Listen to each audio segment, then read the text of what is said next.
Thank you, everybody, for coming. Let's see if I have control of the. Here we go. So, by diversity, equity, and inclusion, sometimes it's diversity, equality, and inclusion. I'm referring to policies that try to promote diversity, equality, and inclusion within an organization. Many organizations have DEI policies. Basically, the whole American government had DEI policies, and many businesses in America had DEI policies until Trump came in and he forbid DEI in government and said he was going to prosecute any company that had DEI policies because they were discriminatory. And so there's a difference between the US and the UK, in that the UK government certainly hasn't said any of those things. Nevertheless, I think there are a fair number of people in the UK who have worries about DEI, whether DEI policies are fair. And so that's why we came up with this topic, to address them.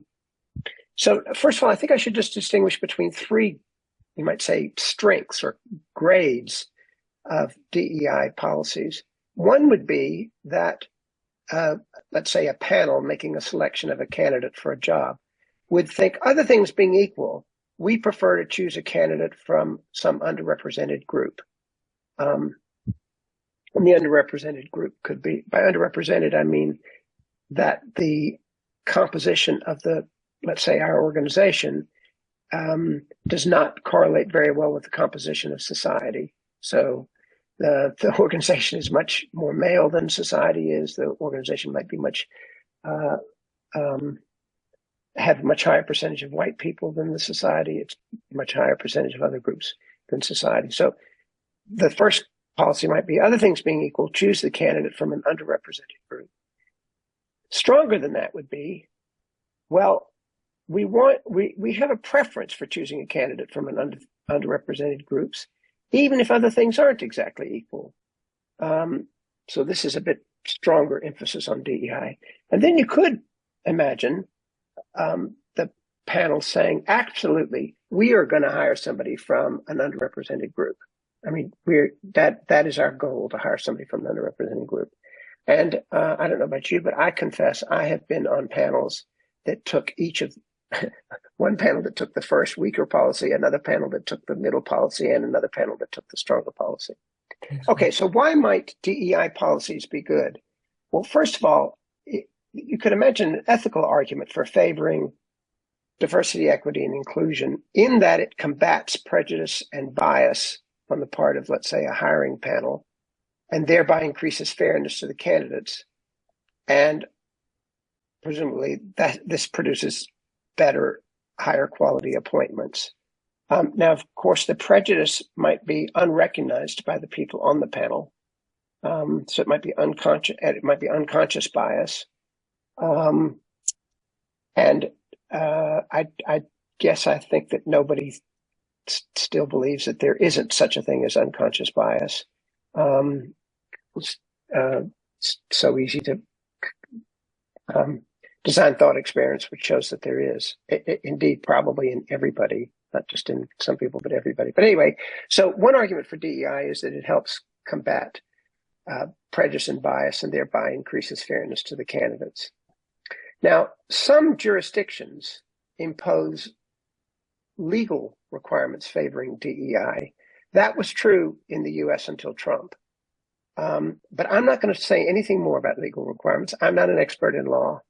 And so I'm just, for the rest of the discussion, I'm just going to focus on the ethics and leave law out of the matter.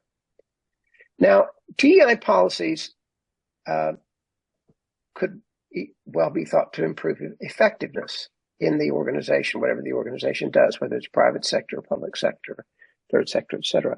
And one of the ways in which it might improve effectiveness is by multiplying perspectives of employees, let's say, and multiplying perspectives can improve innovation and creativity in particular.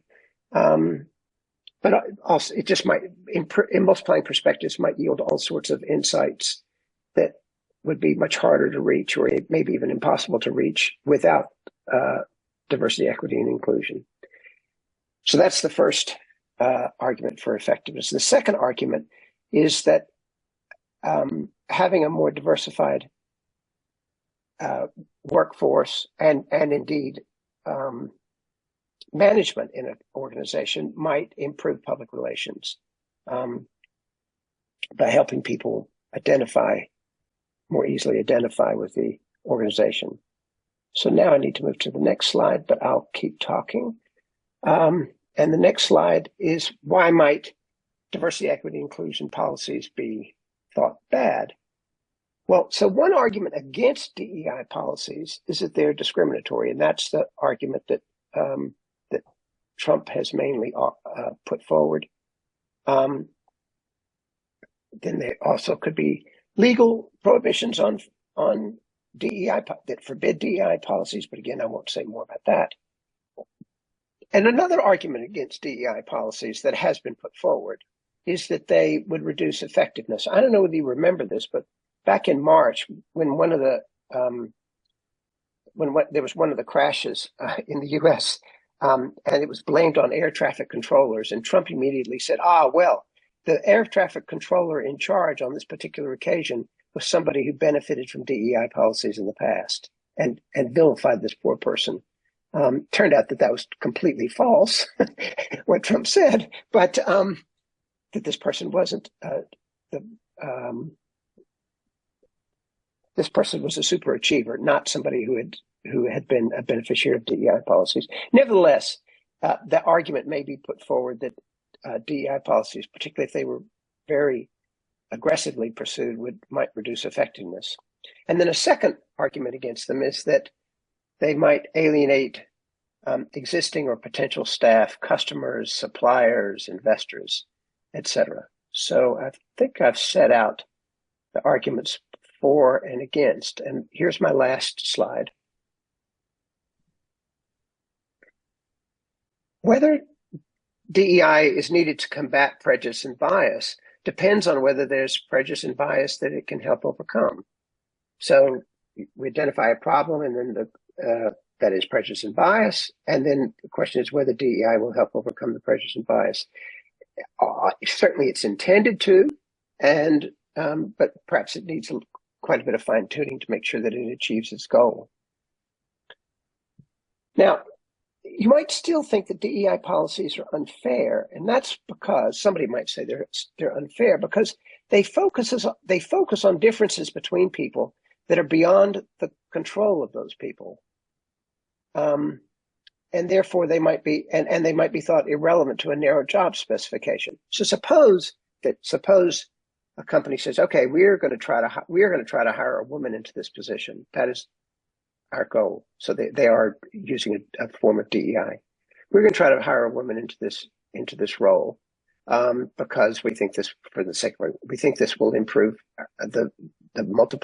help us multiply perspective, or it'll help us with our public relations. But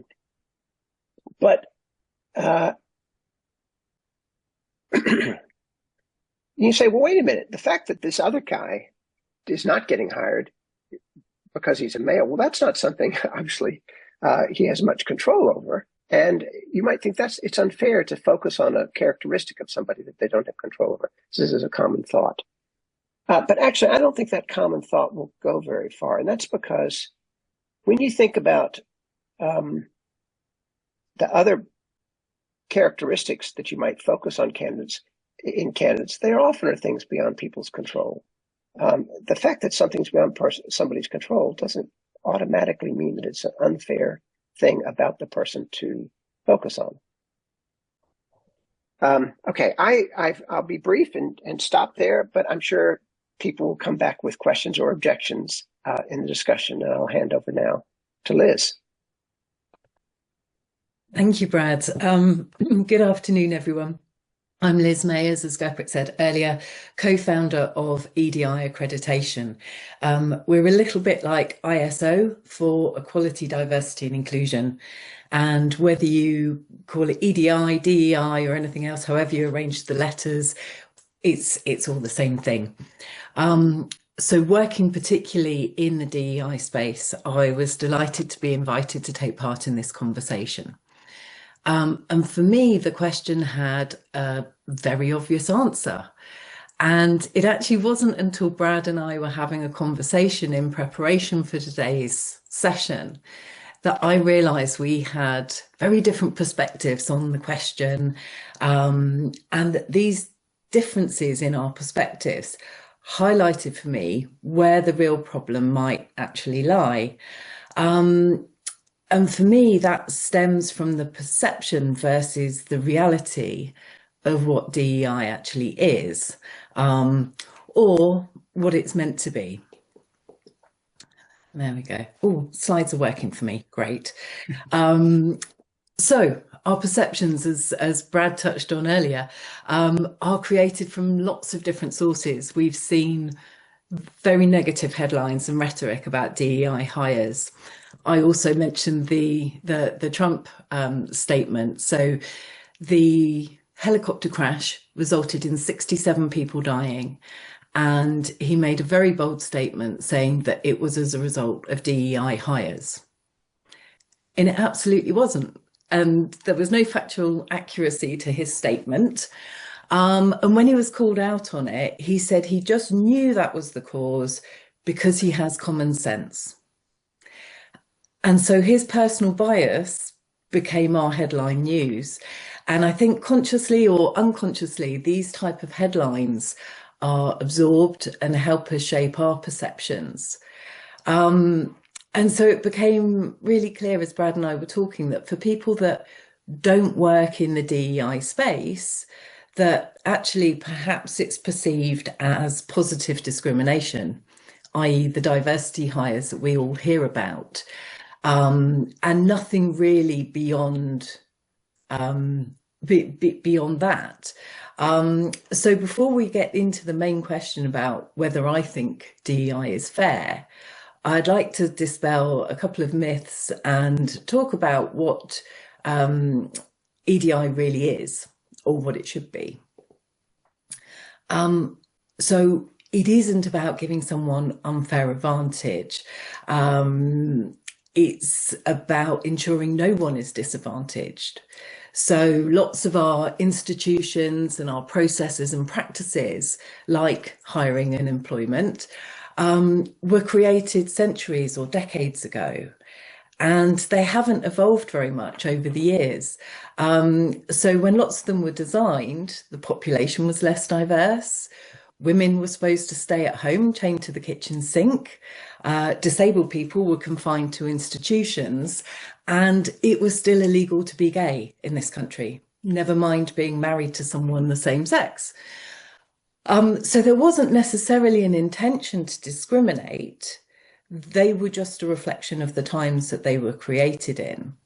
So DEI is about updating the things that were previously designed, which we now recognise disadvantage some people. And again, it isn't about favouring candidates based on their gender or their ethnicity or disability. An affirmative action is very different from positive discrimination. So positive discrimination, as Brad was talking about, hiring somebody because they're a woman and that's the main criteria for their selection, that is illegal. There are still a few exceptions. So if you're trying to hire a model, you can specify what gender they need to be, their height, their skin color, even whether they've got tattoos or not. But you can't hire someone for most jobs solely on the fact that they're a woman or they're black or whatever. Affirmative action is about understanding those historical biases in our systems that have created inequality and try and level the playing field. So affirmative action doesn't mean give a job to any woman who applies. It means acknowledging the fact that perhaps a woman of my age is much less likely to have a degree in a STEM subject than a man.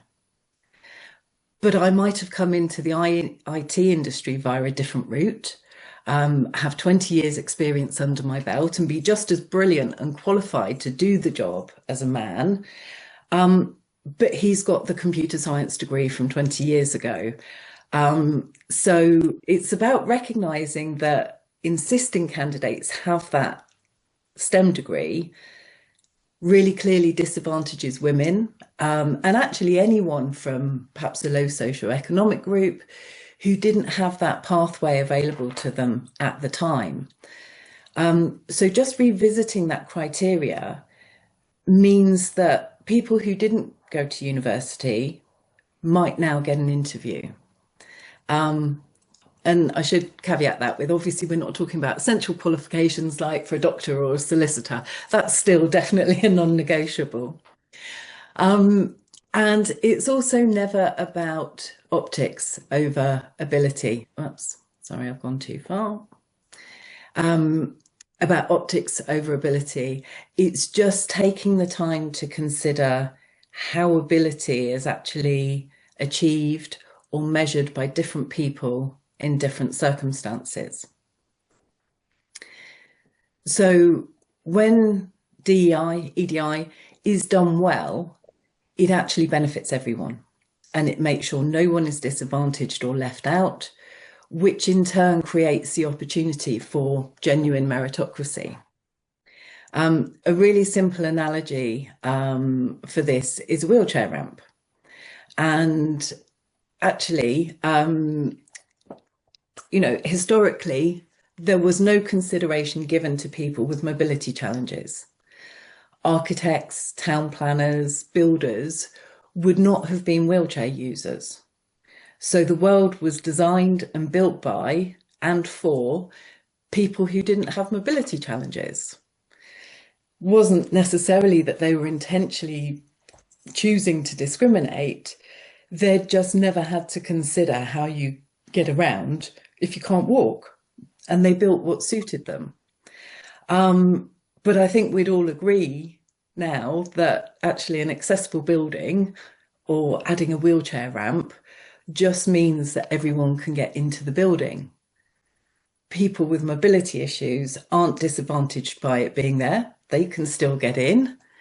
And when everyone can get in, you have the opportunity for genuine meritocracy.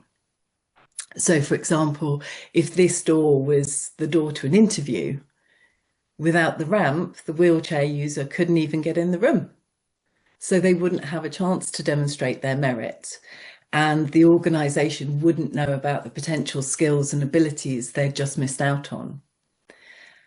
And this really should be the approach and foundation to all DEI work.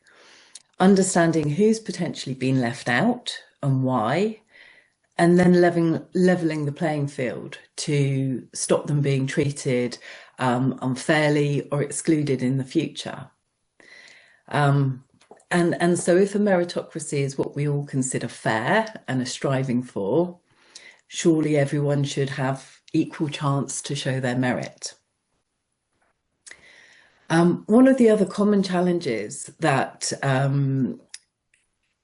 is often there when we're talking about DEI is understanding what we really mean by diversity. People often think in very binary terms, sort of male, female, black, white, disabled, not disabled. And it creates this them and us type mentality. So for them to win, surely someone must lose. And is that person going to be me? But under the Equality Act of 2010, there are 9 protected characteristics. And so these are now on the screen for you. And it means people with any of these protected characteristics are afforded some legal protection under the Act, both at work and when they're going about their lives. And the reason these characteristics are protected is because people have been discriminated against and treated unfairly because of them in the past.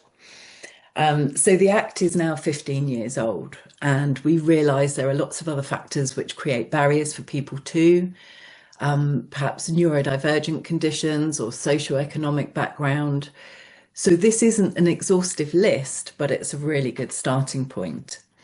And what people also don't sometimes realise is that it protects everyone. It doesn't say that a particular age or gender or ethnicity is more protected or advantaged than any other. It just says that no one should be disadvantaged because of these things, which, as they apply to every person on the planet, sounds pretty fair to me. When we're talking about having a diverse workforce, it's about attracting different people and having all their various characteristics working together. It's not about hiring only people of one particular type. And it's that combination of different experiences, perspectives, brains, and abilities all working together that unlocks the business benefits of DEI. And so then the E and the I come in. And the E stands for equality or equity. There's a subtle difference between the two, which again sometimes isn't quite considered fully. Equality is treating everyone equally, giving them equal resource, opportunity, or reward. So, for example, if two people are performing the same job on the same basis to the same standard, they should be paid the same wage, regardless of what gender they are or whether they have a disability, or anything else for that matter. So that still sounds pretty fair to me. Equity recognizes that people are unique and that some people might want or need different things to thrive. So, for example, if an employer is providing free eyesight checks and glasses for employees, they're offering equal access and resource to everyone. But it doesn't benefit employees with 20/20 vision particularly. So usually equitable support or adjustments are designed to create equality of outcome. So the free glasses are only useful to those people who need glasses. It would be really pointless to give them to everyone just for the sake of being fair. But as a result of giving them to the people who need them, everyone can see properly to do their job, which is an equal outcome. A bit like the wheelchair ramp. It's not about giving an unfair advantage to a wheelchair user. It's just about giving them the equal ability to get into the building. The other crucial part of the equation for DEI success is the I.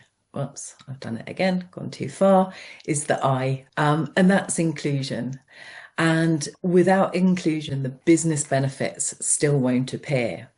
And this is because when you have a diverse team, everyone must feel able to show up and contribute as their authentic selves. You know, trying to force a neurodivergent person to approach a task in the same way a neurotypical person would stifles all the fantastic outcomes you get when you combine those different approaches and perspectives. So the magic happens when people can fully bring their differences, knowing that they'll be respected and valued as themselves. So that, for me, is the reality of DEI. It's not just isolated in hiring. It's definitely not about positive discrimination. And so for me, the answer is quite straightforward, and I don't think it could ever be described as unfair. So at that point, it's probably a good time to open to questions. Do you think, Gurpreet? Indeed, indeed. Thank you very much, Liz, and thank you very much, Brad, as well, for setting the scene here. And I hope that's sort of given you food for thought in terms of thinking about these topics. So yeah, let's open up for questions. Perhaps you've just got some thoughts that you want to share. Feel free to either raise your hand or just, start talking. And yeah, keen to understand. Situation which I've come across. I'm not an expert on American employment law at all, My area is UK employment law, and the feel I have, and I think as Liz is describing in a very positive way, I think our system under the Equality Act is fantastic. It's not perfect, but with positive action, I think you can achieve a lot as opposed to positive discrimination. And my understanding, looking at the US system, there's a lot of differences in connection with the positive actions they can take. Positive discrimination, for example, my understanding is pushed in the US, whereas in the UK it would be unlawful. And I think perhaps some of this gets lost, that our system is quite different to the US system. And I think that's where some of the problems really arise. And I was reading a paper by a KC recently on the subject, who commented that he believed a lot of the points under the Equality Act and a lot of DEI, which was taking place within the UK, wasn't that form that was being attacked as it was in the United States. So I think there's slight differences here. But yeah, in a nutshell, I do think generally, even though we may have specific points being attacked in the US, I think with the current government in place in the US, it is a general attack on it, and it would go much further than doing you've got this is okay, we've got this isn't okay. But I do think there are two different systems here, and that's really a big consideration which should be looked at. Good point, Eugene. Do you want to take that one, Liz? Yeah, I was going to say, I absolutely agree. I think the damaging part is because Trump is so vocal that a lot of people don't think about the distinction and make that difference. And as I say, that really became apparent to me when Brad and I were first speaking, and I was like, oh, well, no, that the perception of what DEI could be and what I know it to be in the UK from doing this day in, day out, was really, really different. And I think these conversations are essential so that people can just reframe that for themselves and go, actually, where do I stand on it? Is it a good thing? Is it unfair? And yeah, great point that difference is really essential to recognize. And Brad, you being American, perhaps you've got a perspective here as well, in terms of what you're hearing from your colleagues across the pond. Well, it's unclear. I think DEI policies they might not be effectively implemented, but I think that they were very, very widespread in the US, particularly in government departments. And I mean state and federal government and local government, especially state and federal government. And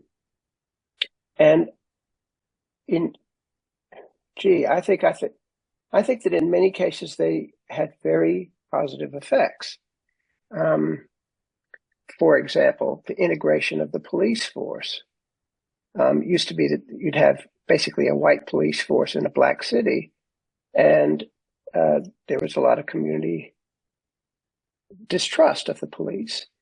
And the fact that in some cities, the police have been much more highly integrated than in other places has had good effects on police community relations, and made the people trust the police more. It's not always worked, but it has had a good effect. But I think that in many cases, I'm not sure other people will agree with me about this, but I think that in many cases, especially when there's high unemployment, so there are during which there's a lot of people applying for every job, it's often the case that there's a lot of candidates. It's very hard to choose between them in terms of traditional characteristics. They roughly have the same experience. They seem to have the same intelligence. They seem to have the same interpersonal skills, as far as you can tell, without knowing them very well. And so that you could then say amongst this large applicant pool, we're going to hire this person because we think this person will help diversify our workforce. And that'll lead to better outcomes, whether we're public sector or private sector. I think that's been a very successful policy, really. It has caused some resentment, I think. But I think that partly the resentment is because it's not well understood. But I also think that there was plenty of resentment before, just in an opposite direction. But I guess I think that what I've just described is certainly true in the U.S., but I think it's true to a degree here in the U.K. as well, because it is often the case that there's a huge number of qualified applicants for a post, and it's not clear how you could choose among them. And so this can be a deciding factor. There is a point under the Equality Act which provides for that, where you can make a decision where a group is unrepresented in a business, or there's a big disparity between representation and so on. But certainly my experience has been not many employers tend to rely upon that, because with the person who doesn't get the job, they're in a situation where, well, actually, we weren't identical. I can show you I was better because of X, Y, and Z reasons.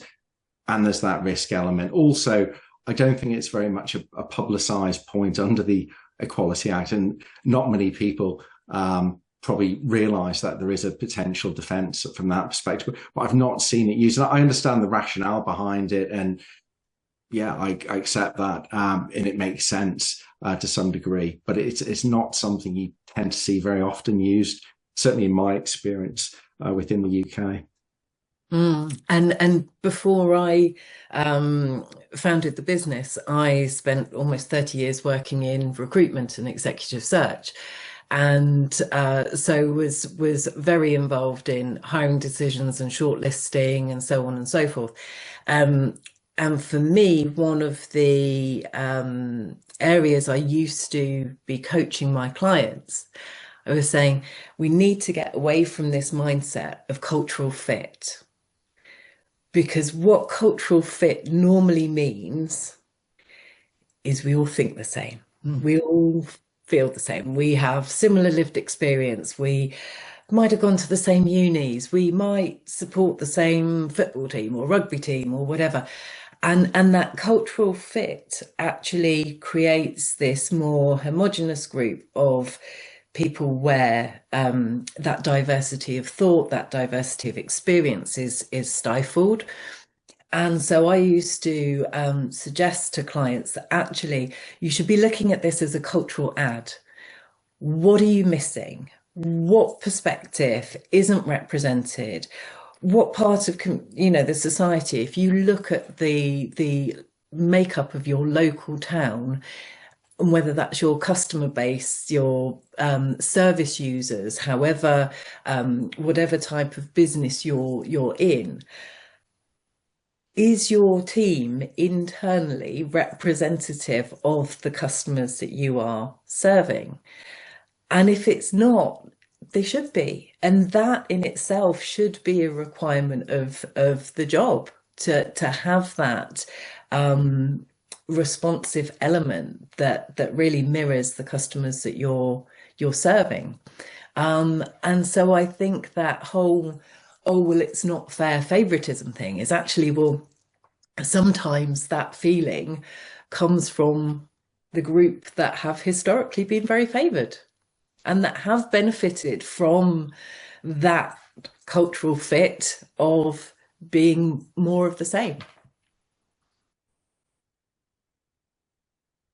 We've got time for a couple more questions if people want to raise any. If you feel more comfortable writing your question in the chat window, that's absolutely fine. That's cool. Just a quick question on, for me, having recruited and done a fair bit of recruitment myself as well, it seems to be an education piece for people that don't understand it or push it too far, because they're worried about not having shown that they have covered this off. And the other side of it is obviously when you've recruited someone, and like you said, there's an office where historically there's been a cultural fit, and this person is outside of that because you want the different thinking, the different approach, the different ideas, that they feel that that person only got the job because of their differences. And that's quite a challenge to get over front end and back end when you've made the choice for that individual. So I don't know if that's really a question or just a statement, but any views or thoughts on it will be appreciated. And I think that's where the inclusion piece comes in. That's the essential ingredient. When you don't have that cookie cutter mold for we all think the same, do the same, want to go to a pub on a Friday afternoon, and some of those things that perhaps happen when you've got a team that are more similar. When you start bringing that different perspective, different lived experiences within the team, it's a consideration to actually normalize and integrate and blend what the standard practices are. One company that I worked for, where one of the monthly incentives, if you hit your sales targets and things, the boys would get tickets to a sporting event of their choice. It could be, football, rugby, cricket, and they would be in a box, and it would be full hospitality for the day. And the women had a spa day, and that was it. There was no which would you like. You can choose. This is your reward. So you choose how you would like to be rewarded. It was like, oh, well, you've got that genitalia, therefore you must want to go to a sports thing. And you've got that genitalia, therefore you must want to sit around in a swimsuit all day. And so that's the inclusion piece, is just being able to go, okay, so we generally go to the pub on a Friday after work. But actually, if you're Muslim, perhaps you don't want to go to a pub.